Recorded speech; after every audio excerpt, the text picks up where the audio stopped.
Thanks, Sue. It's like Ferris Bueller's Day Off all over again. Netflix CEO Reed Hastings giving a market about company's transformation, saying we need studios like Pixar that combine great storytelling and the great technological aspects. That's where we want to be. And as Netflix launches Wet Hot American Summer and preps for follow-up seasons to hits like Unbreakable Kimmy Schmidt, can it really become the new Pixar of streaming? Jason Krikorian is a general partner with DCM Ventures, co-founder of Sling Media, joins us now. Jason, parse this quote for me. I mean, should we just take it at face value? He just means streaming and original content, or is there something deeper here? Because Pixar actually used technology to produce different kinds of content than we had seen before. You think Reed Hastings wants to do that too? He may want to, I don't know what their plans might be, but certainly on the face of it, I think it's a bit of a stretch to look at Pixar and the platform, the true technology platform advantage they had, and equate it to what Netflix is doing. Certainly Netflix is at an advantage right now and ahead of the pack in terms of scale, streaming at scale, and that has certainly, we've seen some other services suffer with their early attempts at scale, but I don't think that's a long-term technological advantage, so I think that element of his comment is a bit stretched, and really we're focused on, we're left with this bet on content, and as you mentioned, a lot of new content coming out from Netflix today and very soon.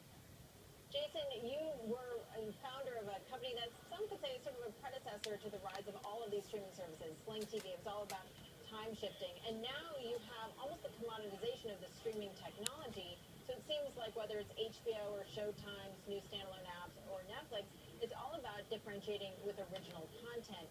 Do you think there's room for all of these direct-to-consumer, over-the-top services to coexist? You're exactly right. The Sling Box was really about place shifting. It was really a moment-in-time technology. I mean, there's some elements of content that you cannot get still through these streaming services. Regional, local sports is probably the most prominent. But as you mentioned, there's been a lot of services that have come online with compelling offerings. And by and large, they're generally similar offerings, and you're now starting to see Amazon, Netflix, etc., trying to differentiate themselves with original programming. It makes sense. It's the natural thing to do. It's what the broadcast networks did as well. I do think it's a challenge, though. I think they're on a bit of a content treadmill, so to speak. And you've got to keep generating hits, and the switching costs for a consumer is very, very low. In particular, you've got a single box. You can switch services just like you can switch the channel. There's no long-term contracts that any of these guys are really pursuing.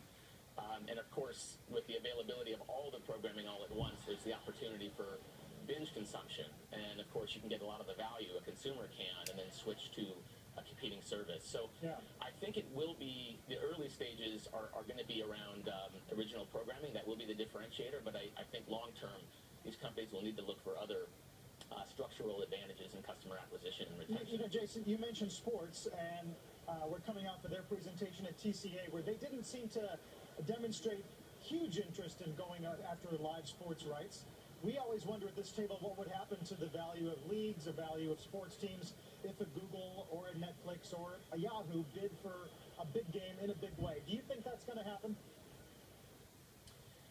Well, there's no doubt about that sports is kind of one of the most important pieces of content. So I think you'll get more and more competitors to this, both with respect to kind of U.S. sports as well as kind of some international sports. The Premier League, it's largely the purview of broadcast stations now and cable networks, but there's no reason to think that might happen as well. It doesn't seem like Netflix has shown much of an interest in sports, nor the other major players like Amazon.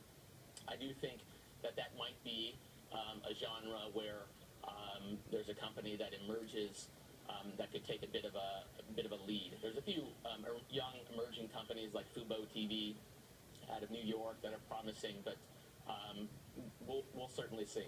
But Jason, we just heard last week Bob Iger talk about how down the road it's inevitable that ESPN will go direct to consumer. ESPN, which is the powerhouse in live sports, is sort of credited for being one of the most valuable pieces of the live TV bundle. Do you think that this is going to push cord cutting? Well, certainly, when I talk to friends and colleagues and just folks who have adopted the Sling TV offering, which is I guess you could say a skinny cable bundle coming, or satellite, if it, as it were, over IP. By far the biggest reason I've gotten from those folks for adopting that service is to access ESPN, and it often comes with cable cutting. So, yeah, no, certainly, I think the opportunity. As sport is kind of the last bastion, regional sports in particular, but I think as those start to kind of tease apart from the cable bundle, I think it's only going to accelerate the cord cutting and cord nevers. So, Jason, you were talking about figuring out what the differentiator is going to be after this original content wave. Isn't it data? I mean, think about the information that Amazon knows about what we're purchasing physically, and they have the ambition to know what we're purchasing digitally through streaming. What Netflix knows about family structure and preferences by age. I mean, shouldn't they be able to produce better content because they know our preferences, what we watched last, and what people like that watched next?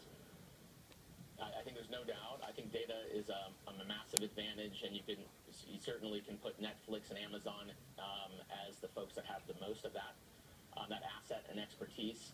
But I also think there are other things. I mean, Amazon's obviously got a massive group of users with their Prime membership who value that Prime membership independent of the video offering, and I think that is going to be a bit of a structural advantage in terms of attracting customers and then keeping them and giving them time to develop this strategy. I mean, Netflix really benefited from the fact that you had this existing service, of course, the discs, right, their old model.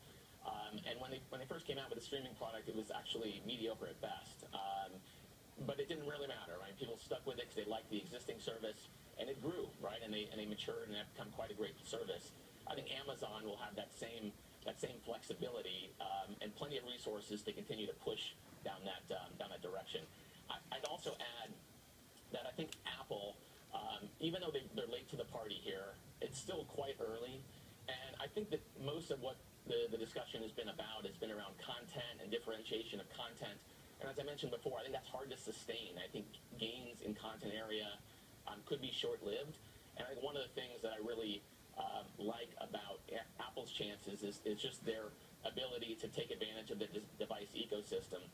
A consumer has a laptop, a phone, a watch, perhaps, and changing the experience around television is yet to really be explored, and I think they're in a great position to do that. All right, Jason, thanks. We'll leave it there. Jason Krikorian from DCM Ventures. Thank you. And up next, shares of LinkedIn continue.